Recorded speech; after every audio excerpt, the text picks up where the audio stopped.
Bien, entonces, siguiendo con nuestro sílabus, vamos a continuar con nuestra clase.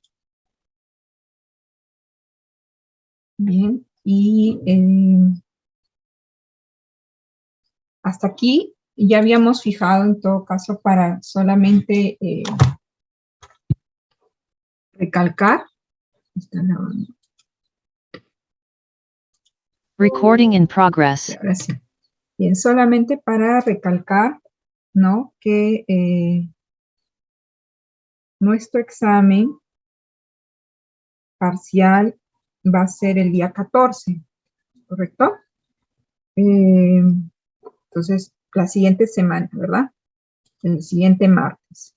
Entonces, hasta lo que vamos a realizar el día de hoy, estaría entrando en su examen parcial, ¿correcto?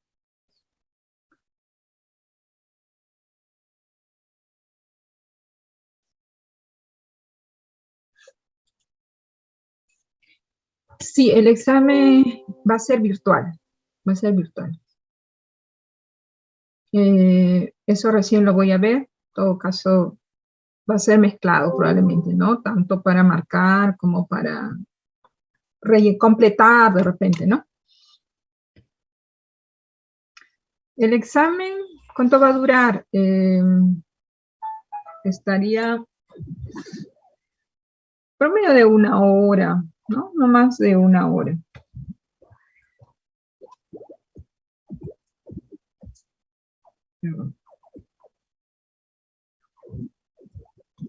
¿Cuántas preguntas? Eso recién lo voy a ver, chicos.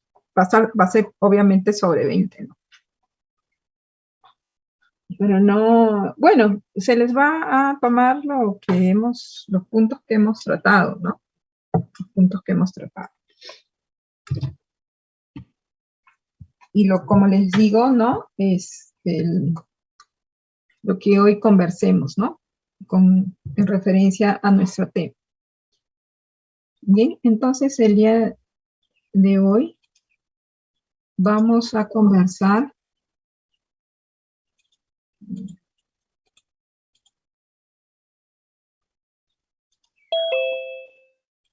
sobre la teoría celular.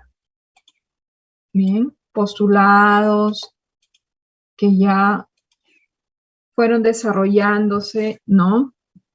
A lo largo, pues, de diversos descubrimientos que realizaron principalmente biólogos, ¿no? Con la observación y que llevaron a una conclusión de definir, ¿no?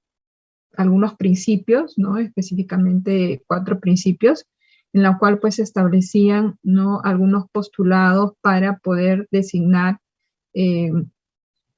a una célula, ¿no? Bien, entonces un poco vamos a revisar ello. Previamente les voy a mostrar, ¿no? Algunas fotomicrografías para poder diferenciar, ¿no? Que existen, pues, diferentes formas celulares, ¿no? Diferentes formas celulares, obviamente con diferentes funciones, en algunos casos, ¿no? Partiendo del principio básico que existe de una especialización de cada célula, ¿no? Previamente sabemos que existe también otro principio de totipotencia en la cual pues una célula originaria, ¿no? Puede dar, digamos que diversas funciones, ¿no? Puedan derivar de esa célula básica, de esa célula basal, ¿no? Diferentes especializaciones, ¿no? Debido a los principios, en algunos casos específicamente, por ejemplo, de una célula vegetal, ¿no? Hablamos de una célula vegetal que parte de tener de repente, pues, algunos organelas, ¿no? Básicas y que posteriormente, de acuerdo a la ubicación de esa célula, va a tener algunas modificaciones, ¿no? Por ejemplo, pues esa célula inicialmente meristemática, ¿no? Formó parte de un tejido primario y posteriormente es parte constitutiva de un tejido secundario. Y para eso, pues, existe una serie de modificaciones, ¿no? Pensemos en una célula de tejido de soporte, ¿no? Como un tejido esclerénquima. En el caso de, pues, muchos árboles, de muchas especies vegetales, en la cual esa célula que inicialmente tenía todas las características de realizar división, era una célula viva, ¿no? Pasó a ser una célula, entre comillas, muerta, ¿no? Como algunos indican, para un tejido esclerénquima, ¿no? Pero no es que sea un tejido muerto, ¿no? Como el caso de, pues, el tejido conductivo del xilema, ¿no? Sino que, pues, es un tejido que consigue tener su función, ¿no? Inicia su función cuando éste pasa a una condición, entre comillas, de muerto, ¿no? De autoanularse algunas organelas para poder tener una función de conducir, ¿no? Algunos sales minerales, ¿no? El agua, a toda la planta, ¿no? Entonces, existe en línea general, ¿no? Un principio básico que va a tener toda célula y que posteriormente, de acuerdo a su ubicación, esta célula se va a ir diferenciando. Entonces aquí nosotros vemos, vamos a sacar nuestro puntero virtual, ¿no? Esto es son varias fotomicrografías que en todo caso vamos ahora a revisar, simplemente para tener una idea de la magnitud de diversos tipos de célula que existen, ¿no? Entonces aquí esta es una parte de una célula que se llama blástula, y la blástula pues viene de una serie de divisiones de las células germinativas, ¿no? Perdón, las células embrionarias, ¿no? La blástula viene a ser un estadio temprano de desarrollo embrionario de diversos animales. Entonces, está compuesto básicamente debido a divisiones seguidas que se realizan, ¿no? De esas células de ese estadio temprano de división, divisiones en la cual ocupan para ya tener la condición de blástula, ¿no? De 64 células. Y estas células tienen la característica de que todas esas 64 células son genéticamente idénticas, ¿no? Ya que posteriormente van a seguir en un proceso de división, ¿no? Posteriormente para ir ya formando más específicamente al organismo, ¿no? Embrionario, ¿no? Al organismo, en todo caso, al feto, ¿no? Que posteriormente va a dar, pues, a un animal, ¿no? Aquí tenemos otro tipo de célula, ya esta es una célula vegetal, ¿no?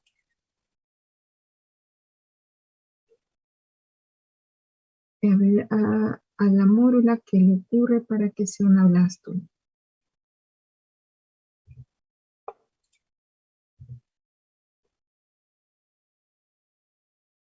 Simplemente se van tornándose más divisibles, ¿no? Aquí, pregunta en todo caso, es como una especie, ¿no? De mayor división, réplicas que se van tornándose, ¿no? Simplemente de la fecundación, la fertilización, que ocurre, ¿no? De 2 células, división a 8 células, a 16, ¿no? Llegar de esa manera a generar, pues, 64 células, ¿no? Simplemente son divisiones.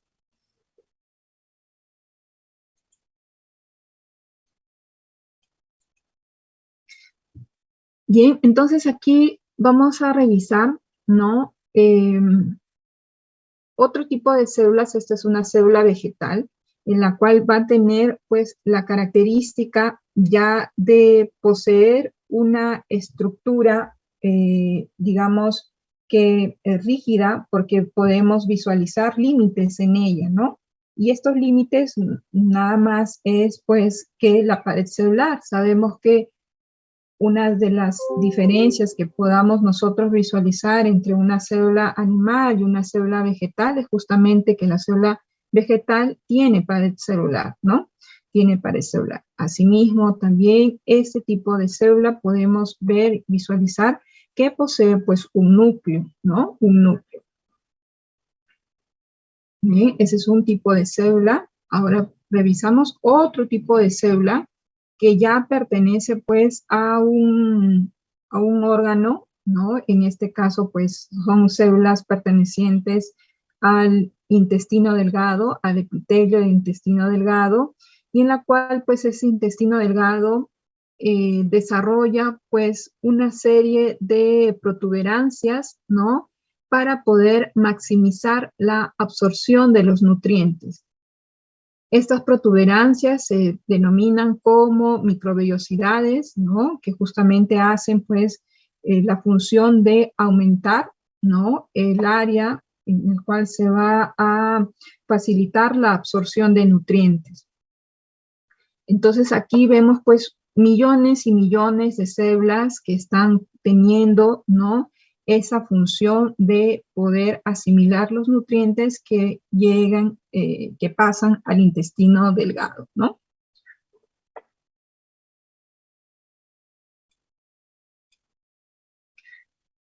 Si nosotros también podemos, en todo caso, ver un poco del torrente sanguíneo, ahí también podemos encontrar una diversidad de células, ¿no? Células sanguíneas ya sería. Sabemos que esas células sanguíneas pues poseen tanto un grupo de células van a ser pues los glóbulos rojos, ¿no? Más conocidos como los eritrocitos, ¿no? Y otro grupo que viene a ser pues un sistema inmunológico que está relacionado con los glóbulos blancos, ¿no? Cada uno tiene una particularidad también de desarrollarse, ¿no? Estos, por ejemplo, estos glóbulos rojos carecen de núcleo, ¿no? Carecen de núcleo y en todo caso, pues, son los responsables de llevar consigo, ¿no? La hemoglobina justamente para el transporte de oxígeno, ¿no? A todo nuestro organismo. Dentro de una porción, centímetros cúbicos, ¿no? Un centímetro cúbico de la porción de sangre existen millones de glóbulos rojos, ¿no? A comparación de los glóbulos blancos que pueden tornarse un poco, ser una cantidad mínima o menor, en todo caso que los glóbulos rojos, ¿no? Existen con estos glóbulos blancos una gran diferencia con respecto a uno o al otro. Estos glóbulos blancos ya tienen pues núcleo, van a poseer núcleo, y existen dentro de los del grupo de los glóbulos blancos pues una serie de células, ¿no? Con una característica específica dentro también de ellas, ¿no? Tenemos a los linfocitos, a los monocitos, ¿no? Que tienen ya funciones específicas con respecto, ¿no? A esa línea de defensa inmunológica. ¿Bien?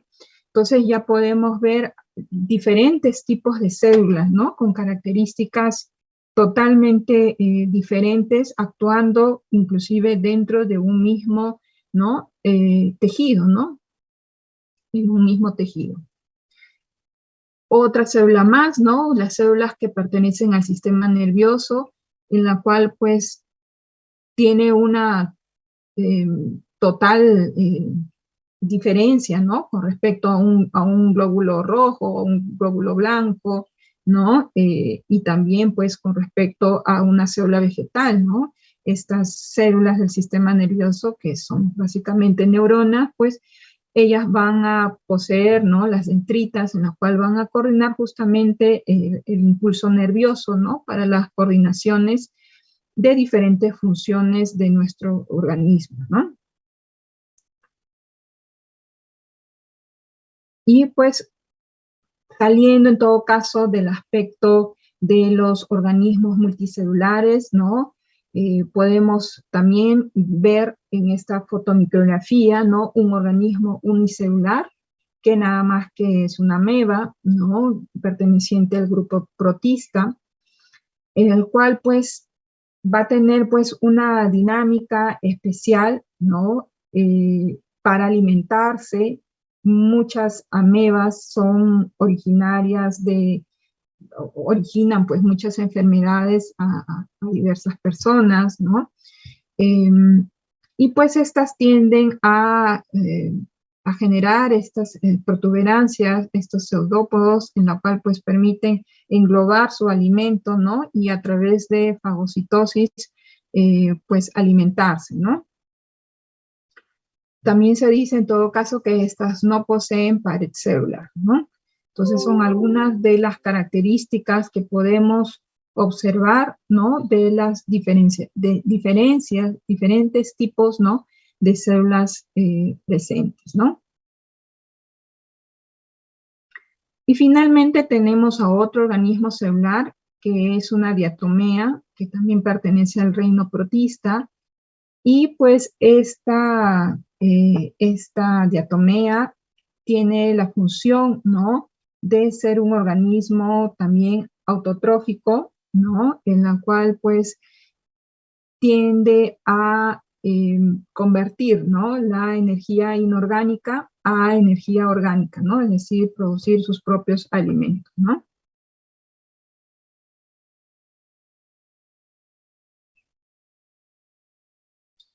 Entonces, se han establecido pues una serie de precedentes en la cual indican cuáles serían algunas definiciones que se tienen que establecer para considerar como célula, ¿sí? Y en algunos casos pues indican que justamente sería su capacidad para duplicarse en algún momento de su vida, ¿no? Por ejemplo, nosotros tenemos en este caso un proceso, ¿no?, de meiosis, ¿no?, de meiosis, y después casos, ¿no?, de mitosis, ¿no?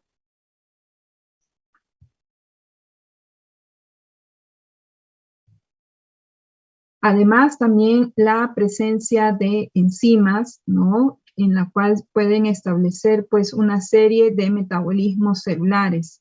Por ejemplo, esta es una proteína, ¿no?, la mioglobina, que está presente en el tejido cardíaco, ¿no?, en el tejido cardíaco. Entonces, pues esta enzima actúa en ese proceso, ¿no?, en esa condición.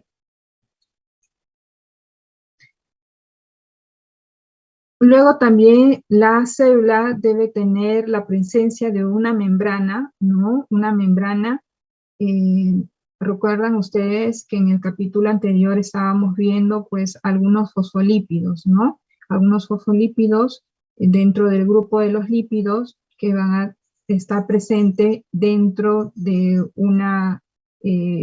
de un citoplasma, ¿no? De una bicapa, ¿no? Esta membrana, ¿no?, poseyendo estos fosfolípidos, va a permitir separar el ambiente, ¿no?, en forma que los organelos que se encuentran dentro, ¿no?, mantengan su identidad química, ¿no? Va a permitir separar ambientes, ¿no? Entonces, una célula debe tener su capacidad para duplicarse, debe poseer enzimas que permitan pues la elaboración de una serie de metabolismos que va a permitir posteriormente también seguir desarrollándose, y la presencia de membranas para poder separar diferentes compartimentos, ¿no?, diferentes ambientes.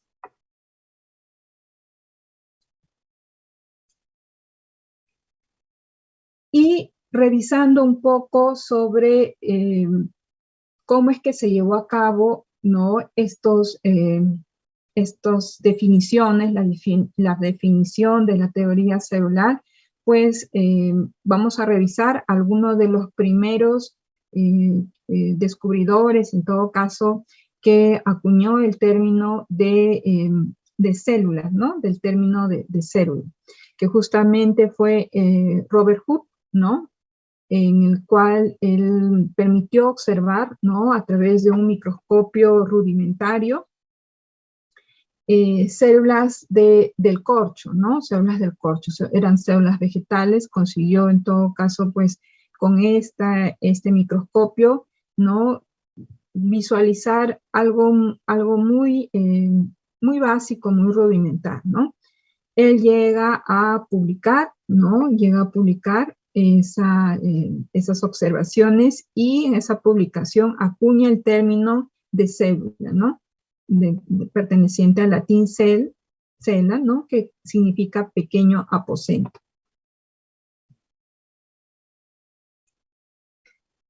Posteriormente, existió también un inventor de microscopios, diferentes tipos de microscopios, que era el holandés, ¿no? Antoine van Leeuwenhoek, ¿no? El cual este inventor construía sus propios, ¿no? Sus propios microscopios y él consiguió observar células en movimiento, ¿no? Células, he cargado un video justamente la semana pasada en la cual se diseña, ¿no? Es un diseño en la cual pues indican cómo él llegó a observar en pequeñas porciones de agua, ¿no? Retirando muestras de lagos, en la cual permitieron él observar diferentes organismos, ¿no? En movimiento. Obviamente que él acuñó, ¿no? Algunos términos y a esa serie, ¿no? De todo caso, de organismos que él observó que se movían, los llamó animáculos, ¿no? Animáculos. Y nada más que era protozoarios, ¿no? Entonces él diseñó, ¿no? Ese tipo de microscopio muy, muy básico, en la cual pues tienen aquí el lente, ¿no? Una serie de lentes y esta parte de aquí se encontraba, colocaba la muestra, ¿no? Entonces, algo así parecido, ¿no? Como una lupa que él utiliza, digamos, de frente, ¿no? Aquí en este diseño de aquí pueden ustedes ver, ¿no? Cómo se utilizaba, aquí está la vista de la persona, ¿no? El material biológico, los lentes que en todo caso se disponen a la altura del ojo, ¿no? Y pues ya el soporte para en todo caso, microscopio también muy básico, ¿no? Muy rudimentar, que bueno, significó pues una serie en todo caso, de inicios de descubrimiento de células, ¿no?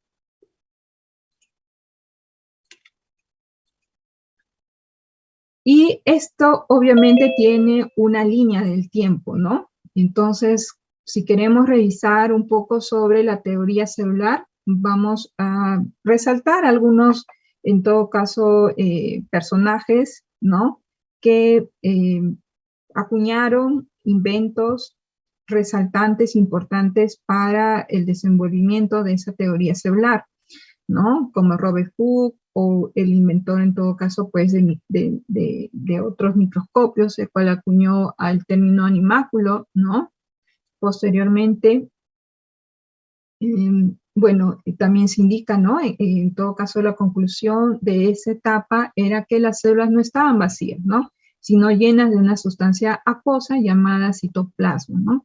Ya tornaron, en todo caso, pues dieron principios a esa idea, ¿no? Posteriormente, pues aparecen, ¿no? También a mediados del siglo XIX, ¿no? Diversos personajes, ¿no? Como Henry Drew Trochet, ¿no? En el cual pues comienza el descubrimiento, ¿no?, de diferenciar células animales versus células vegetales, ¿no?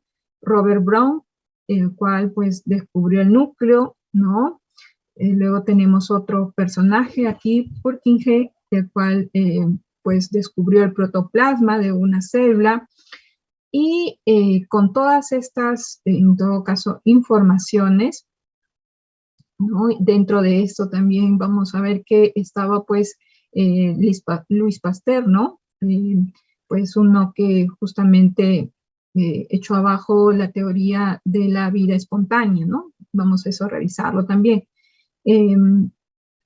Se encontraba pues tres personajes, en todo caso, tres personajes como Matthias Scheele y Theodor Schwann, ¿no? El cual pues cada uno establecía, ¿no? Uno por un lado indicaba que todas las plantas, ¿no?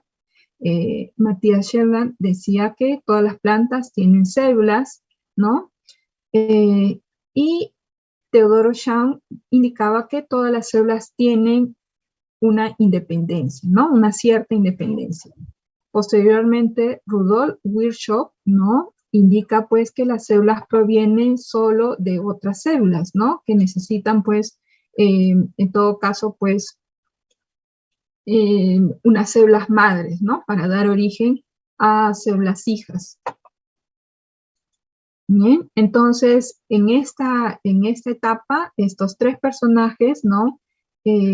Llevaron a esa teoría celular, a la teoría celular, en la cual fue completado, ¿no? Por Rudolf Virchow.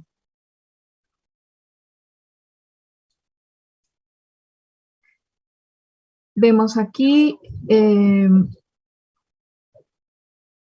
Augusto Weismann, ¿no? Ay, perdón. Aquí es Teodoro Beveri, es que fue un embriólogo, ¿no? El descubridor de la meiosis. Robert Alban, ¿no? El descubridor del ácido nucleico. Otro personaje más, que es el descubridor de los lisosomas, ¿no? Christian de Bruck. Aquí estaba, en todo caso, de 1880, el descubridor de las mitocondrias, ¿no? El descubridor de las mitocondrias. Bien, ¿y qué establece en todo caso los postulados de la teoría celular? Van a ser entonces 4 conceptos básicos de esta teoría celular. La primera sería que la célula es una unidad básica estructural y funcional de la vida y todos los organismos están compuestos de ellas, ¿no? De células.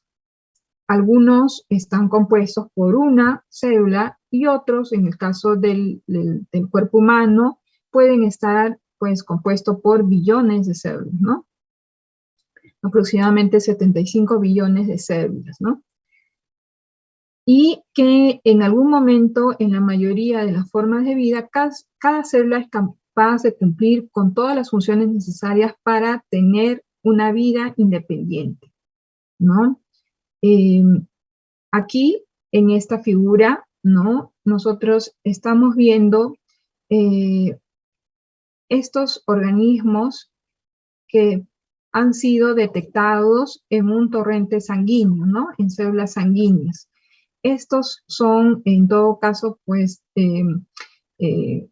son estos organismos generadores de causante del mal de Chagas, ¿no? Que es la Trypanosoma cruzi, que pues son organismos unicelulares que habitan en el torrente sanguíneo, ¿no? Y que estos van a tener una vida independiente, ¿no? Una vida unicelular, ¿no?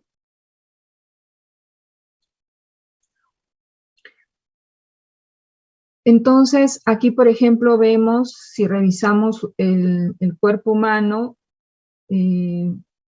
vemos que tiene una serie de células con características muy diferentes, ¿no? Como habíamos visto en las primeras fotomicrografías, ¿no? En la cual, pues, van a tener funciones también específicas, ¿no? Dependiendo, pues, de la característica de cada célula, ¿no? Como la célula del pulmón, o las neuronas presentes en el cerebro, ¿no? O células del miocardio, ¿no? Células del corazón, ¿no? O algunas células, en todo caso, embrionarias, ¿no? Células germinativas.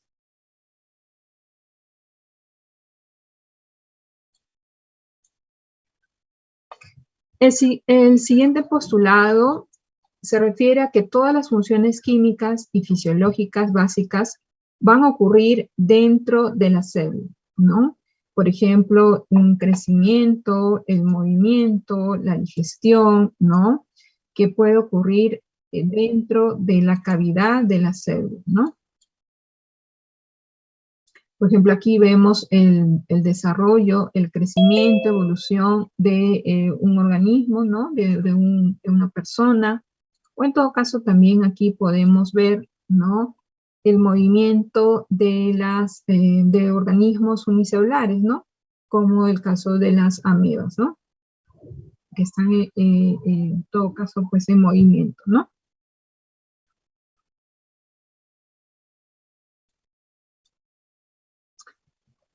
Luego también se postula en ese tercer postulado que todas las actividades de las células dependen de sus estructuras subcelulares o intracelulares, ¿no?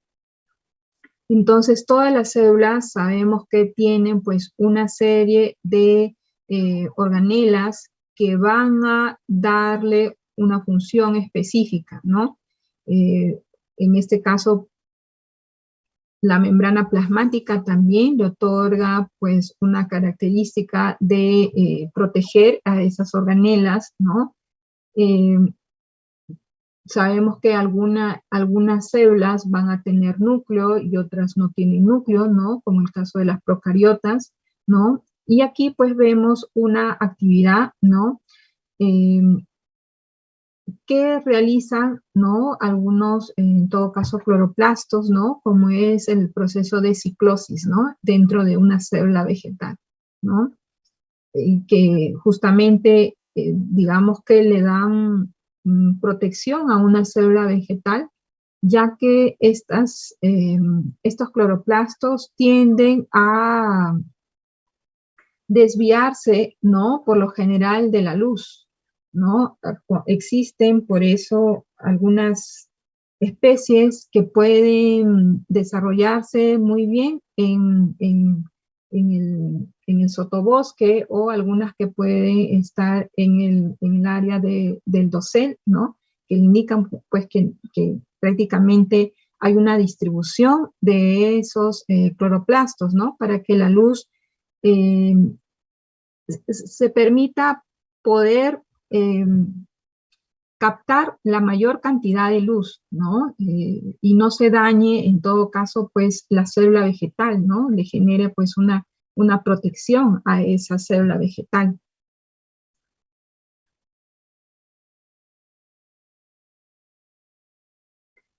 ¿Por qué una célula solo se une a otra célula similar? Bien, en todo caso, tendría que reconocerse, ¿no?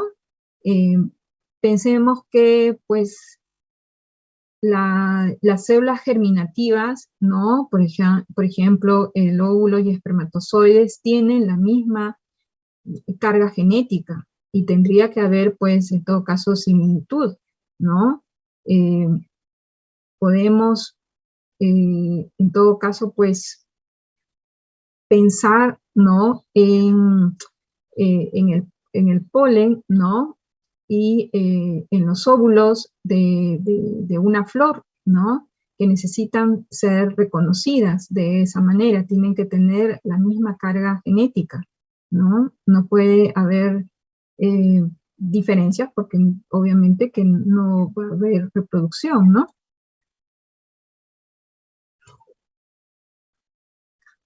Fíjense acá, cuando el cloroplasto se está moviendo por la luz, significa que está haciendo fotosíntesis, como en el video.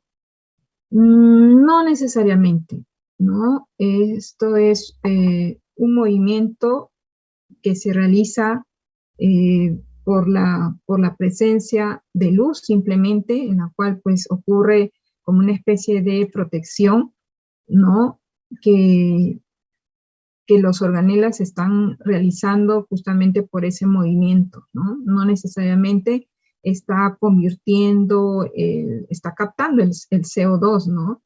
Esto es simplemente una forma de respuesta, ¿no? A un estímulo, que en este caso es la luz, ¿no? Como les decía, si reciben un mayor impacto, ¿no? De luz, algo que de repente debido a sus lípidos superficiales no lo puede soportar, van a haber estrategias de, en todo caso, cubrir esos cloroplastos, porque pues calor, ¿no? Incidencia de luz puede generar radicales libres que dañen, en todo caso, pues a la célula vegetal, y alguna estrategia es justamente un movimiento de ciclosis que puede generar pues que las células tiendan a moverse hacia un lado donde no reciban mucho impacto de luz, ¿no? Esa es una estrategia. Otra estrategia, en todo caso, pues es ampliar, ¿no? El área foliar, ¿no? Ustedes cuando salgan de repente al bosque, ¿no? Verifiquen cómo son las hojas que están en la parte de abajo, ¿no? Probablemente cubiertas por mucha vegetación, ¿no? Por árboles grandes, y cómo son las hojas de la parte de arriba, ¿no? La parte, pues, más alta, ¿no? No requieren, pues, desarrollar un limbo muy, muy grande, ¿no? Muy extenso, mucha área foliar no requiere, ¿no? Aquí, ¿por qué solo se observan los cloroplastos y no otras organelas? Bueno, simplemente eh, se ha considerado, probablemente sea algún organismo que tenga mayor cantidad de cloroplasto para ser observados, ¿no? Recuerden de que las células vegetales o las células en general son incoloras, ¿no? Presencia en todo caso pues de cloroplasto que tiene clorofila, ¿no? Pero pues muchas de las estructuras son simplemente pues transparentes. Entonces aquí no estamos visualizando, ¿no? A menos que realicemos alguna tinción para poder observar, ¿no? Otros organelas. Claro, los amiloplastos son transparentes, por ejemplo, ¿no? Eso vamos a verlo en la práctica de células, son transparentes y necesitan, ¿no? Almidón, perdón, Lugol, ¿no? Lugol para reconocer. Eso transparente donde los cloroplastos rodean es el núcleo. No, todo esto es una célula vegetal. Todo esto es una célula vegetal. Y ellas están ciclizando un movimiento simplemente por el haz de luz que están recibiendo, ¿no?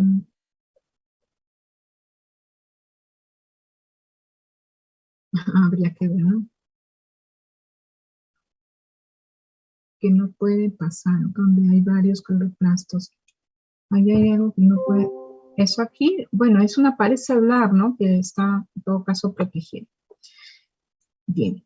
Entonces vamos a seguir, este sería el tercer postulado, ¿no? Las actividades de la célula dependen de su estructura subcelular o intracelular, ¿no? Entonces pensemos en esas organelas, en una membrana plasmática, ¿no? Que va a permitir también intercambio de repente de iones, ¿no? A través de esa membrana plasmática. Y en el caso, ¿no? De organismos que de repente sean con núcleo, sin núcleo, que cada una de ellas le va a otorgar cierta característica, ¿no?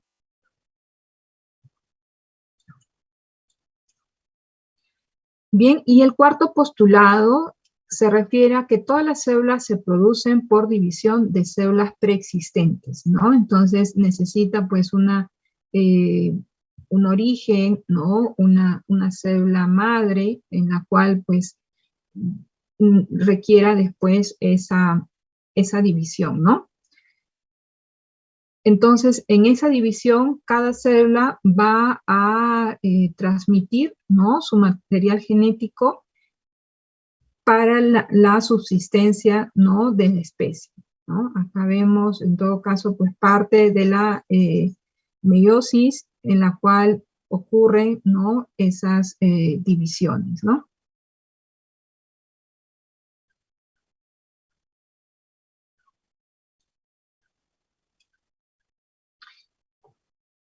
Bien, y en todo caso contorneando, ¿no?, la existencia de una división, ¿no?, de una generación de vida o de célula, revisemos en todo caso la teoría en la cual Louis Pasteur, ¿no?, invalida esa teoría de generación espontánea, ¿no?, en la cual pues algunos filósofos también, o en todo caso pues creadores, establecieron esa teoría de la generación espontánea, ¿no? En el experimento de Louis Pasteur, ¿no?, en la cual podemos ver nosotros, pues, que él diseña, ¿no?, estos matraces especiales. Vamos a ver, estos matraces aún todavía existen, ¿no? Se dice de que en el museo, ¿no?, de Francia, en el museo de Louis Pasteur, ¿no?, debe ser justamente el general, ¿no?, porque en diversos países hay institutos Louis Pasteur, pero justamente en el de Francia debe haber quedado uno de sus matraces, ¿no?, conteniendo un caldo de cultivo, ¿no? Y se reconoce justamente por este diseño que él realiza, ¿no?, de curvar, en todo caso, pues el tubo, ¿no?, para poder generar asepsia, ¿no?, dentro de ese caldo de cultivo. Entonces, él genera esa desviación del matraz, ¿no? Hierve el caldo de cultivo, en la cual pues se sabía de que hirviendo estaban eliminando una serie de microorganismos, ¿no? En todo caso, verifican, ¿no?, de que cuando el matraz, ¿no?, cuando el matraz se encontraba en una posición vertical, el caldo permanecía inalterado, ¿no?, ya que los microbios que habían quedado en esta parte, ¿no?, se quedaban retenidos justamente por la curvatura que tenía el matraz, que había sido, pues, modificado, ¿no?, por Louis Pasteur.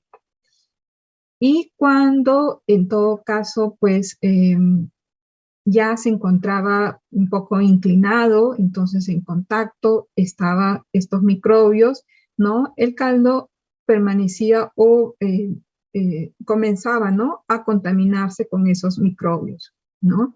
Entonces, se indica de que justamente la vida, ¿no?, tenía pues un principio en la cual no era una generación espontánea, ¿no?, que mientras que mantengamos la asepsia, no podía haber otro tipo de generación espontánea, ¿no? Antiguamente, antes de esta teoría, indicaban que pues de un caldo de cultivo podía surgir diferentes pues organismos, hasta un ratón, ¿no? Pero pues era nada más que presencia de organismos, ¿no? Entonces, él rebatió la teoría de la generación espontánea, ¿no? Y aquí, en todo caso, pues este matraz en forma de cuello de cisne, ¿no?, que se le conoce, es el que se encuentra en el Museo del Instituto de Pasteur de París, Francia, ¿no? Este es original, en todo caso, pues de Louis Pasteur, ¿no? Quién sabe si algún día podemos ver. Bien, y la teoría de la generación espontánea, en todo caso, que se estableció más o menos en 1668, ¿no? proviene de un experimento de Reddy, es el cual, miren, de 1668, ¿no?, hasta 1864, 1860, ¿no? Más o menos, pues, son 200 años en la cual, pues, obedecieron, ¿no?, y no refutaron nunca esta teoría, ¿no?, en la cual, pues, que indicaban, ¿no?, que justamente la vida surgía simplemente de una generación espontánea, ¿no? Haciendo estas diferentes pruebas, ¿no? Indicaron, pues, de que simplemente cubriendo, ¿no?, las vasijas, ¿no?, eh, podían evitar la proliferación de microorganismos, ¿no? Por ejemplo, las larvas de moscas que se depositan, ¿no?, en estos pedazos de carne, no proliferaban cuando se encontraban en el ambiente cerrado, ¿no?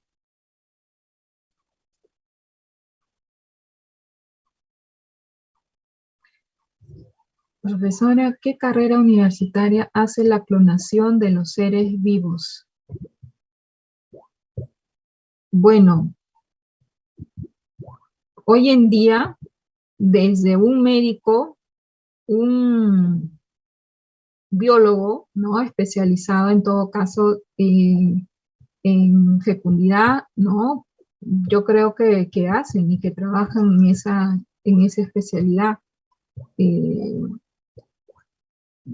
Hoy en día, por ejemplo, pues inclusive las áreas de zootecnia se dedican a realizar ese tipo de trabajos, ¿no? Pero obviamente que van a ser personas conocedoras, ¿no? Desde el área de la medicina, zootecnistas que trabajan mucho en todo caso, pues, mejoramientos, ¿no?, de algunas especies.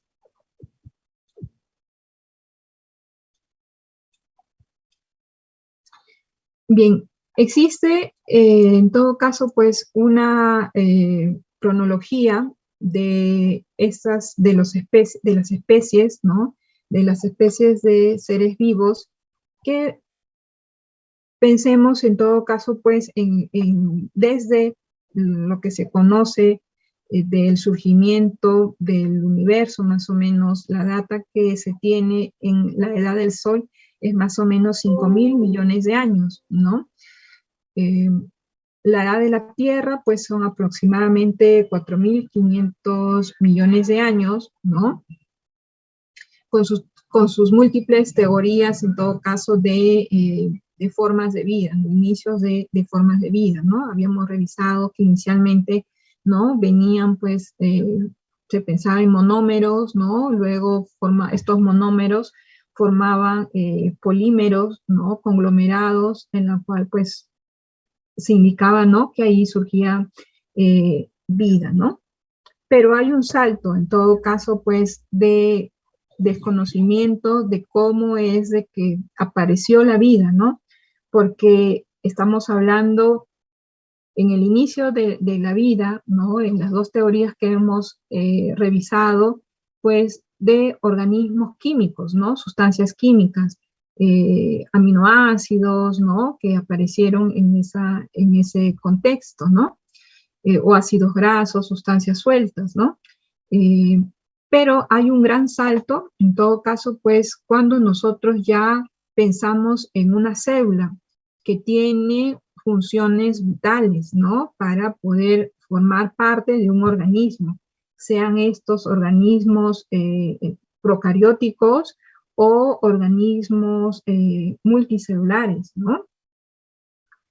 Claro está que en ese transcurrir de vida, primero estamos, ¿no?, teniendo en cuenta células muy básicas, ¿no?, como células procarióticas, ¿no?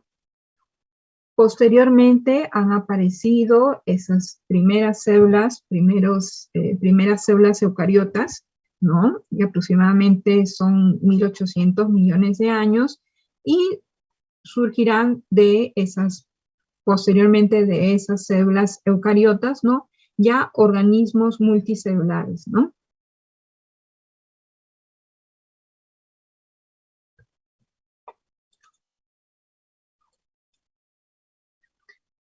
Entonces, la teoría celular, ¿no?, conlleva a dos generalidades, ¿no? Dos generalidades importantes. La primera es que las células separadas de su órgano están tan vivas como lo estamos nosotros, ¿no?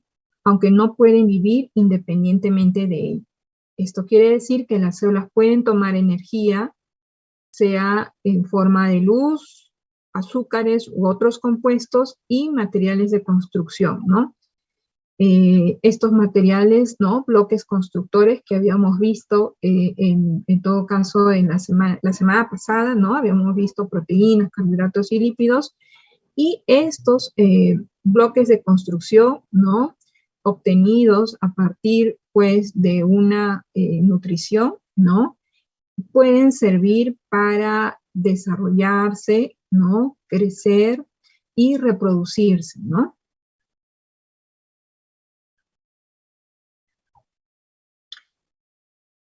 Posteriormente, ¿no?, las características y necesidades de un organismo son en realidad las características y necesidades de las células que lo constituyen, ¿no? Por ejemplo, en el caso, ¿no?, que necesitemos agua o oxígeno, son alimentos porque nuestras células lo necesitan. Por ejemplo, aquí nosotros necesitamos el oxígeno para alimentar a nuestras células, ¿no? Nosotros realizamos la inspiración, ¿no? Obtenemos el oxígeno y alimentamos, pues, a una serie de células en el funcionamiento de nuestro organismo, ¿no? Pensemos en un primer momento, ¿no?, en las células, pues, en todo caso, pues, del pulmón, la cual requiere oxígeno, ¿no?, para nosotros estar vivos, ¿no?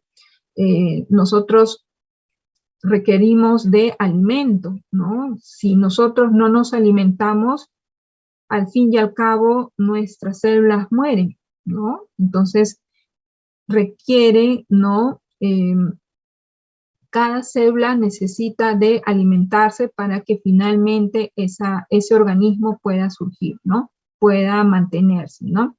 Sabemos también que, pues, ese oxígeno, ¿no?, que nosotros lo captamos, finalmente llega, ¿no?, a nuestra célula, a cada una de las células en la cual, pues, toma ese oxígeno, ¿no?, para también alimentar, ¿no? Alimentar, pues, pensemos en la mitocondria que realiza justamente el proceso de la respiración celular, ¿no?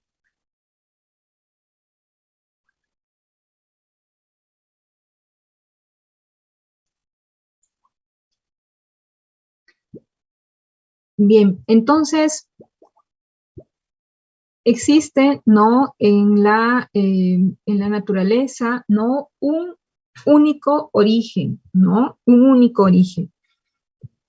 Si bien es cierto, nosotros, ¿no?, que nos mantenemos, por ejemplo, dentro de este árbol filogenético que les coloco acá, ¿no?, y vemos los grandes reinos, ¿no?, como el reino fungi, ¿no?, el reino vegetal, los protistas, ¿no?, el reino de los animales.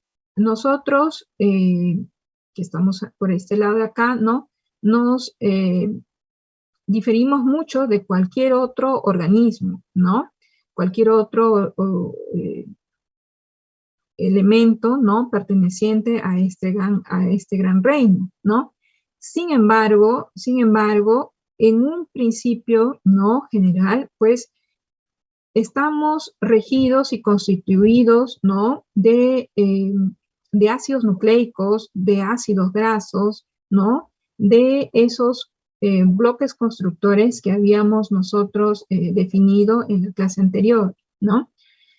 En la cual, pues, todos los organismos, entonces, vivos, comparten el mismo código genético y el mismo mecanismo básico de replicación, de expresión génica, de anabolismo y producción de energía, ¿no?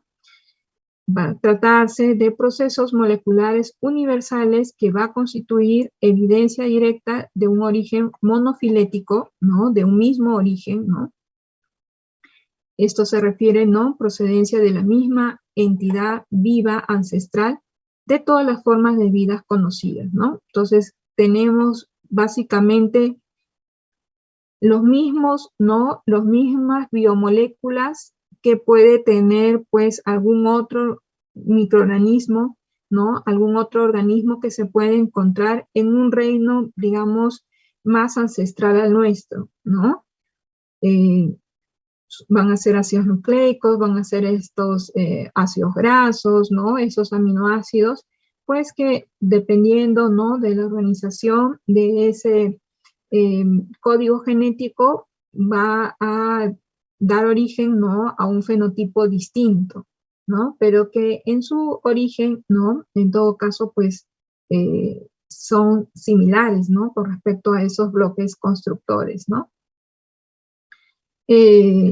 Se dice, por ejemplo, que pues dentro de estos orígenes, ¿no? Justamente pensando en un único origen, ¿no? Existe mucha gente vegana, ¿no? Que selecciona sus alimentos, ¿no? Nada que tenga que ver con procedencia animal, ¿no? Sin embargo, pues no es del todo cierto escapar de esa, digamos, de esa regla general que ellos tienen para su forma de vivir, ¿no? Su forma de alimentarse. Pues, como les digo, ¿no? Tenemos en principio, pues, todos los organismos, todos los bloques constructores, eh, concatenando, ¿no? Uniendo a esos alimentos que en todo caso ellos consumen, ¿no? Porque me parece que no consumen huevo, no consumen menos aves, ¿no?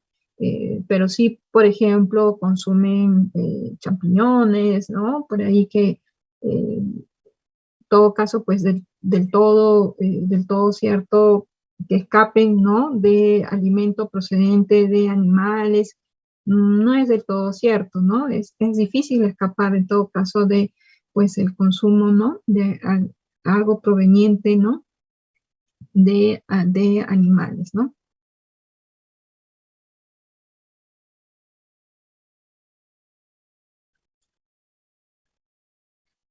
Bien, entonces, revisamos, ¿no? Que al comienzo de la vida, ¿no? Existieron la aparición de moléculas orgánicas a partir de gases atmosféricos, ¿no? Habíamos revisado, pues, que comenzaba la formación de polímeros a partir de moléculas más simples, ¿no? Eh, Estos, en todo caso, posteriormente desarrollan la capacidad de autorreplicación, de propagación, ¿no? Y selección de sus variantes, ¿no? Y posteriormente formación de un límite de una estructura o membrana para contornear, ¿no? El conjunto de macromoléculas que va a formar, ¿no? Una célula, por ejemplo, ¿no? Y en ese contexto van a surgir, ¿no? Una serie de organismos que tienen la capacidad de generar sus propios alimentos o en todo caso de utilizarlos ya elaborados, ¿no? Por ejemplo, tenemos a los autótrofos, organismos autótrofos, que realizan, ¿no? La síntesis de sus propias moléculas a partir de moléculas inorgánicas simples, ¿no? Sea esta el agua o sea el CO2, ¿no? Pensemos pues en algunas cianobacterias, ¿no? En algunas bacterias o también las plantas, ¿no?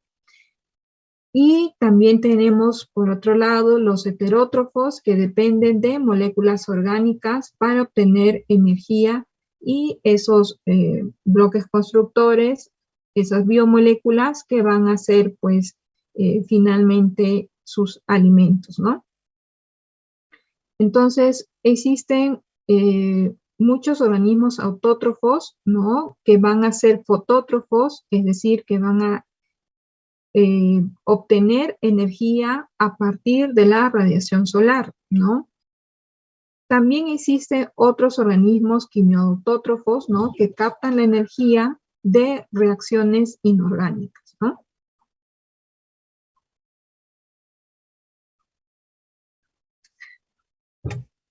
Estos organismos, en todo caso, mucho depende del desarrollo de una estructura celular, ¿no? En la cual, pues, todas las células van a contener 3 elementos estructurales básicos, ¿no? Una de ellas es el desarrollo de una membrana plasmática, ¿no? Formada básicamente por una bicapa lipídica, en este caso bicapa fosfolipídica, perdón, y proteínas, ¿no? Vemos aquí, por ejemplo, pues esta membrana, ¿no? Bicapa de fosfolípidos, en la cual pues tienen los fosfolípidos, ¿no? Contienen algunos otros componentes con característica también lipofílica, ¿no? Del colesterol, ¿no? Algunas otras lipoproteínas que permanecen en la membrana plasmática, ¿no? O otros componentes como son los canales que permiten la conexión, ¿no? Hacia un medio, por ejemplo, extracelular, ¿no? Y un medio interno de la célula, ¿no? Estos son elementos importantes en todo caso, por ejemplo, un citoplasma, ¿no? En la cual pues contenga todos los organelos responsables de la función básica, ¿no? De una célula, por ejemplo, pues en una bacteria, ¿no? Que tiene que tener, ¿no? Una pared, una membrana para poder proteger esas organelas, ¿no? Y en todo caso la característica de tener el cromosoma libre, ¿no? Además, ¿no? Todas las células van a tener también que tener un material genético, ¿no? O sea, este ADN o ARN, que va a tener la función de sintetizar proteínas, ¿bien?